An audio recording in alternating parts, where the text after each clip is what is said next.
கிராமப்புறங்களில் இயங்கக்கூடிய கிரிக்கெட் குழுக்களிடையே எவ்வாறு சாதி ஒரு முக்கியமான கூறாக இருக்கிறது,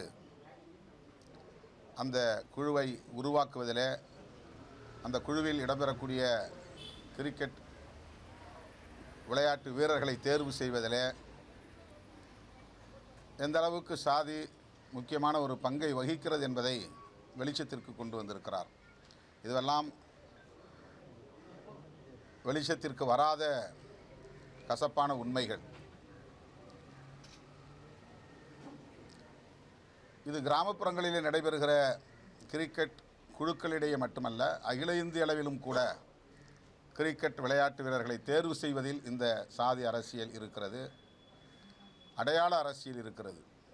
வட இந்தியா, தென்னிந்தியா அல்லது மொழி இந்தி பேசக்கூடியவர்கள், இந்தி பேசாதவர்கள், சாதி மதம் என்கிற அடிப்படையிலான இந்த அடையாள அரசியல் வீரர்களை தேர்வு செய்வதிலே இன்றைக்கும் பெரிய பங்கு வகிக்கிறது.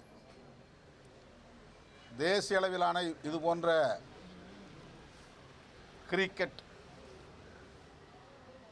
வீரர்களை தேர்ந்தெடுக்கக்கூடிய அரசியலை முன்னிறுத்தாமல் குக்கிராமங்களிலே விளையாடக்கூடிய சாதாரண பள்ளி மாணவர்களிடையே, கல்லூரி மாணவர்களிடையே அல்லது கிராமப்புறத்து இளைஞர்களிடையே எவ்வாறு இது இயங்குகிறது, செயல்படுகிறது என்பதை மிக நுட்பமாக தமிழரசன் பச்சைமுத்து அவர்கள் காட்சிக்கு காட்சி பதிவு செய்திருக்கிறார். சாதி மறுப்பு திருமணம் எவ்வளவு முக்கியமானது, ஒரு குழுவிலே சாதியை காரணம் காட்டி அவர்களை இந்த குழுவில் சேர்க்க வேண்டாம் என்று சொல்லுகிற அரசியலை காட்டும் அதே இடத்தில் ஆணாதிக்கத்தின் போக்கையும் அடையாளப்படுத்துகிற ஒரு காட்சி. அகிலா என்கிற பெண்மணியை விளையாட்டு குழுவிலே இணைக்கிற போது ஒரே குழுவில் தனக்கு சாதகமாக ஆதரவாக இருக்கக்கூடிய நண்பன் அந்த பெண்ணை சேர்க்க வேண்டாம் என்று சொல்லுகிற நேரத்தில் கதாநாயகனாக அன்பு என்கிற பாத்திரம், அது சாதி திமிர் என்றால் இது ஆம்பளை திமிரா என்று கேட்கிற கேள்வியின் மூலம் ஆணாதிக்கத்தை நொறுக்கும் ஒரு வசனமாக தமிழரசன் பச்சைமுத்து அவர்கள் அதை பதிவு செய்திருக்கிறார். சாதி ஆதிக்கம் கூடாது என்பதைப் போல ஆணாதிக்கமும் கூடாது, சாதி திமிர் கூடாது என்பதைப் போல ஆணாதிக்க திமிரும் கூடாது. இதுபோன்ற களங்களில் ஆளுமைதான் முக்கியம், ஆற்றல் தான் முக்கியம். நன்றாக விளையாடக்கூடிய இளைஞர்கள் யாராக இருந்தாலும் அவர்களை நம்முடைய குழுவிலே சேர்த்து கொண்டாதான் வெற்றி பெற முடியும் என்பதை ஜாலி ஃப்ரெண்ட்ஸ் கிரிக்கெட் குழுவின் தலைவராக இருக்கிற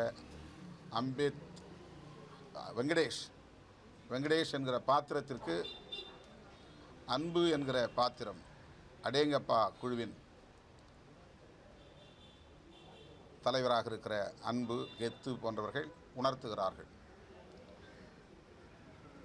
நம்முடைய டீம் வெற்றி பெற வேண்டுமானால் நன்றாக விளையாடக்கூடிய இளைஞர்கள் தேவை என்பதை உணர்த்தி அவர்கள் எந்த சாதியை சார்ந்தவர்களாக இருந்தாலும் அவர்களை நம்மோடு இணைத்து கொண்டு விளையாடினால்தான் நம்மால் வெற்றி பெற முடியும்.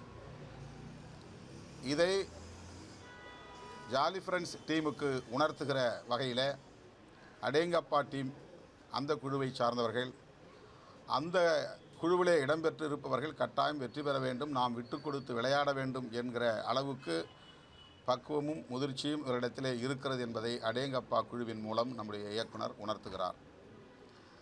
அதே நேரத்தில் அன்பு பாத்திரம், அந்த கேரக்டர் காதலிலும் வெற்றி பெற வேண்டும்.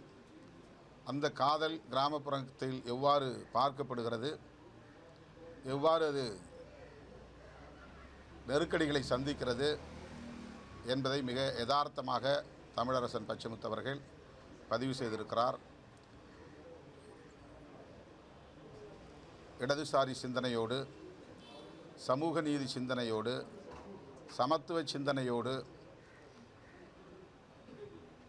இயக்குனரின் இந்த படைப்பு அமைந்திருக்கிறது. இது வெறும் கதை அல்ல, இது வணிக நோக்கில் எடுக்கப்பட்ட ஒரு திரைப்படம் அல்ல. காலத்தே இந்த தலைமுறையினருக்கு சொல்ல வேண்டிய ஒரு அரசியல்.